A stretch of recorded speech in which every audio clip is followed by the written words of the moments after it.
طالبان ولې وایي چې نور افغانستان نه خرابېږي او ورځ تر بلې به ښه کېږي؟ تازه خبر څه دی؟ ویډیو وګورئ او سوله افغان چینل درسره سبسکرایب کړئ. د طالبانو ویان کابل ته د یو شمېر هیوادونو د استازو پرله پسې تګ ته په اشاره سره وایي چې د افغانستان د منځوي کولو او اقتصاد د خرابېدو په اړه د ډېرو خلکو او کړیو فکر او تصور ناسم ثابت شوی دی. د ذبیح الله مجاهد په خبره چې په دې برخه کې دغه ډله قوي او ټینګ ګامونه اخلي.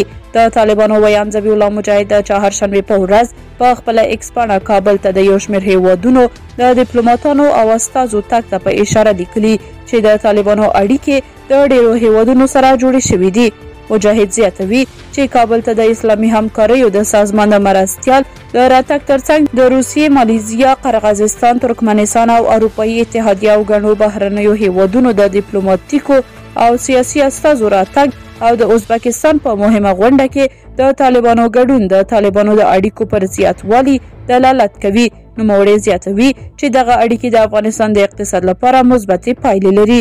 مجاهد یو شمېر کسانو ته چې د نوم او ادرس نه دی په ډاګه کړی د پیغور په ډول وویل. ځینو فکر کوو چې افغانستان به نور منزوي او ګوښوي، اقتصاد به یې خرابېږي او له هیوادونو سره به اړیکې نشي تامین کولی. نور دا ډول تصور ناسم ثابت شو. مجاهد وایي چې حکومت یې د مهال په سیاسي او اقتصادي برخه کې ټینګ او قوي ګامونه اخلي.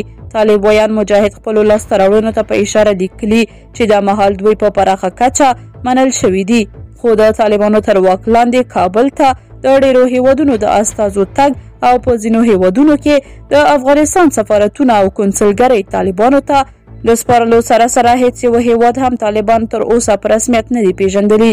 نړیوالو د افغانستان او طالبانو اړوند په ډېرو ناستو او غونډو کې پر دې ډلې غږ کړی دی چې بشري حقونو ته غاړه کېږدي، نجونو او میرمنو ته د کار او زده کړو زمینه برابره کړي او د حدودو لا پلي کولو څخه د لاس واخلي. خو دغه ډله د خپل مشر د امر له مخې د شریعت پر عملي کولو ټینګار کوي. طالبان په داسې حال کې د اقتصادي ودې خبرې کوي چې د ملګرو ملتونو د مرستندویه ادارو د معلوماتو له مخې د افغانستان خلک لا بل هر وخت څخه د سخت فقر او لوږې سره مخ دي او همداراز په افغانستان کې د ډیفلاسیون کچه تر -10 درجې رسیدلې ده.